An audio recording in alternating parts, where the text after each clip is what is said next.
Raj TV viewers எல்லாருக்கும் வணக்கம் and welcome to our show சரித்திர நாயகன் சிவாஜி கணேசன். இந்த நிகழ்ச்சியில் சிவாஜி அவர்களுடைய ஃபிலிம் கெரியரில் நடந்த பல இன்ட்ரெஸ்டிங்கான விஷயங்களை நம்ம தொடர்ந்து பார்த்துக்கிட்டு இருக்கோம். அந்த வரிசையில் இன்னைக்கு எபிசோட்லையும் பல சுவாரஸ்யமான அப்டேட்ஸ் உங்களுக்காக காத்துக்கிட்டு இருக்கு. வாங்க நிகழ்ச்சிக்குள்ளே போகலாம். வாழ்விலே ஒரு நாள் 1956 வெளிவந்த தமிழ் திரைப்படமாகும். காசிலிங்கம் இயக்கத்தில் வெளிவந்த இந்த திரைப்படத்தில் Sivaji Ganesan, G Varalakshmi, Sriram, Rajasulochana, V K. Ramasamy, friend Ramasamy, M Santhanam, Tirupathi Swamy மற்றும் பலரும் நடிச்சிருந்தாங்க. மெர்க்குரி ஃபிலிம்ஸ் நிறுவனத்தின் வாழ்விலே ஒரு நாள் படத்துடைய கதை என்னன்னு பார்த்தீங்கன்னா, உற்றார் உறவினர்கள் யாரும் இல்லாமல், பெற்று வளர்த்த பெற்றோர்களும் இல்லாமல், வேலை இல்லாத திண்டாட்டத்தினால் வாழ வழியும் இல்லாமல் தவிக்கும் படித்த வாலிபன் கண்ணன் கதாபாத்திரம். பணக்காரரான வாழவந்தானிடம் வேலை கேட்க போன கண்ணனுக்கு வேலை கிடைக்கவில்லை. ஆனால் வாழவந்தானின் வெறுப்புக்கும் அவன் வீட்டு வேலைக்காரி ஜானகியின் அன்புக்கும் பாத்திரமாகிறான் கண்ணன். அவனுடைய வாழ்க்கையில ஒளியாக தோன்றி திடீரென்று விதியின் சதியால் பிரிக்கப்பட்டவள் ஜானகி அப்படின்ற ஒரு கேரக்டர். இவர்கள் இருவரின் வாழ்விலும் துளிர்த்த ஒரு தளிராக பிறந்தவன் தான் முத்து. முத்துவை பெற்றெடுத்த அவனின் தாய் தந்தையர்களான ஜானகியும் கண்ணனும் தாங்கள் செய்யாத குற்றத்திற்காக சிறை தண்டனை அடைகிறார்கள். உலகம் அறியாமல் ஒரு பாவமும் செய்யாமல் தாய் வயிற்றில் இருந்த குழந்தை முத்து சிறைச்சாலையில் பிறந்தாலும் அனாதை ஆசிரமத்தில் சேர்க்கப்பட்டு வளர்ந்து பெரியவனாகி போலீஸ் இன்ஸ்பெக்டர் ஆகிறாரு.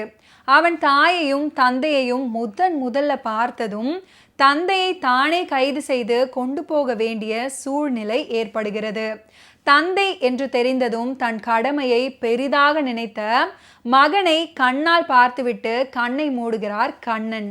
ஜானகியிடம் அன்பு மொழி பேசி அவளை மணந்த போதும், இன்ப வாழ்வை இழந்து அன்பு மனைவியை பிரிந்து வாடிய போதும், தான் கைப்பிடித்த காதலியின் கற்பை கவர முயன்ற வாழவந்தானே கையும் களவுமாக பிடித்து அடித்த போதும், நீதிமன்றத்தின் கூண்டில் ஏறி நின்ற போதும் சிவாஜி கணேசன் அவர்கள் மிகவும் பிரமாதமாக நடிச்சிருப்பாரு. வாழவந்தானை பழி தீர்க்க முனைந்து சேட்ஜியாக வேடமிட்டு வந்த சிவாஜி கணேசன் அவர்கள் நடிப்பில் சிகரத்துக்கு சென்று விட்டார் அப்படின்னே சொல்லலாம்.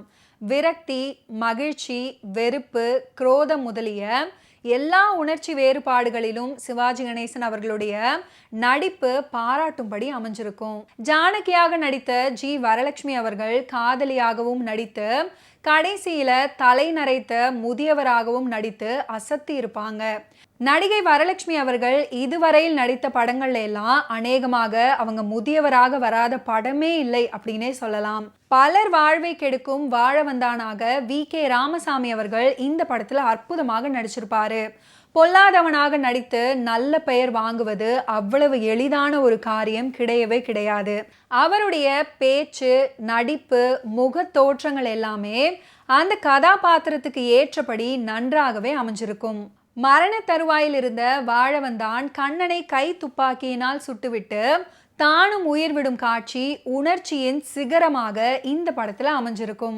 வாழ்விலே ஒரு நாள் படத்துல 2 முறை கண்ணனுக்கும் வாழவந்தானுக்கும் சண்டை நடக்கும். இந்த 2 காட்சிகள்லையுமே வி.கே. ராமசாமியும் சிவாஜி கணேசன் அவர்களும் அற்புதமாக சண்டை போட்டு ஒருவரை ஒருவர் நடிப்புல மிஞ்சி விடுகின்றனர் அப்படின்னே சொல்லலாம். இந்த படத்துல இன்னொரு முக்கியமான நடிகர் முத்துவாக நடிக்கும் ஸ்ரீராம். காதலிக்கவும் கண்ணீரோடவும் உள்ளத்தை கல்லாக்கி கொண்டு கடமையை செய்யவும் நடிகர் ஸ்ரீராமுக்கு இந்த படத்துல அற்புதமான காட்சிகள் கிடைத்தது. அவரும் அந்த காட்சிகளுக்கு ஏற்றபடி அற்புதமாக தன்னுடைய நடிப்பாற்றலை வெளிப்படுத்தி இருப்பாரு. வேலைக்காரனாகவும் சப் இன்ஸ்பெக்டராகவும் திறமையுடன் நடிச்சிருப்பாரு ஸ்ரீராம். வாழவந்தானின் மகள் லக்ஷ்மியாக நடிச்சிருக்கும் ராஜசுலோச்சனா அவர்களும் தனக்கு கொடுத்த கதாபாத்திரத்தை உணர்ந்து நடிச்சிருப்பாங்க. நடிகர் ஸ்ரீராமின் காதலியாகவும் அவர் நடிப்பு பாராட்டும்படி அமைஞ்சிருக்கும். ஒரு நல்ல பாட்டோடைய இசையமைத்த ஒரு பாட்டை ஸ்க்ரீனில் கொண்டு வரது அந்த நடிகர் தான். அந்த நடிகர் எவ்வளவு அழகாக அந்த உச்சரிப்பை, அதாவது அந்த சொற்களை சொல்கிற விதங்கள், அதோடைய எமோஷன் இப்படி காமிக்கிறது எனக்கு தெரிஞ்சு அது கொஞ்சம் எக்ஸாஜரேட்டடாக இருக்கலாம். பட் சிவாஜி சார் மாதிரி யாராலையும் பண்ண முடியாது. உதாரணத்துக்கு அந்த காலத்தில் நான் எனக்கு பிடிச்ச பாட்டு வந்து பாட்டும் நானே பாவமும் நானே, பாட்டும் நானே பாவமும் நானே, அப்படி கம்பீரமாக அந்த டிஎம்எஸ் குரலுக்கும் அவருக்கும் அடேங்க அப்பா, அது மாதிரிலாம் வந்து I don't think anybody can to it. ஒவ்வொரு அந்த அந்த அந்த அந்த அந்த ராகத்தோட எக்ஸ்ப்ரெஷன், அந்த அந்த தீவிரமான ஒரு அந்த வரிகளுடைய ஒரு தாக்கத்தை வந்து அவருடைய க்ளோஸ்அப்பில் கூட அவ்வளோ அழகாக காமிப்பார். முதல் மரியாதையில் வந்து பூங்காற்று திரும்புமா அப்படின்னு அந்த ஒரு பாட்டுக்கு அப்படியே எக்ஸ்ப்ரெஷன் கொடுக்குறோம். அடேங்கப்பா, இது there can be better then expression for him. நிறைய பாட்டு, பொட்டு வைத்த முகமோ, எனக்கு எஸ்பி பாலசுப்ரமணியம் சார் ரொம்ப பிடிக்கும். அவருடைய அந்த காலத்து பாட்டில் வந்து அந்த குரலில் இவருடைய ஆக்ஷன் ரொம்ப பிடிக்கும். So there can not be a better person to express this song. அவருக்கு அதாவது இப்போ சில பேர் சின்னவங்கலாம் சொல்லுவாங்க, அந்த கன்னத்தில் கூட அப்படியே துடிச்சு எக்ஸ்பிரஷன் கொடுப்பாங்க அப்படின்ட்டு. ஸோ அந்த மாதிரி கொடுக்கக்கூடிய ஒரு மிகப்பெரிய மகா நடிகர் அவர்.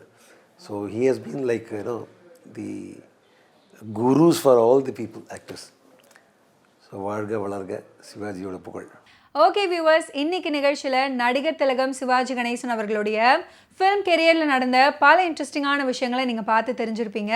மீண்டும் அடுத்தடுத்த எபிசோட்ஸில் சந்திப்போம். நன்றி, வணக்கம்.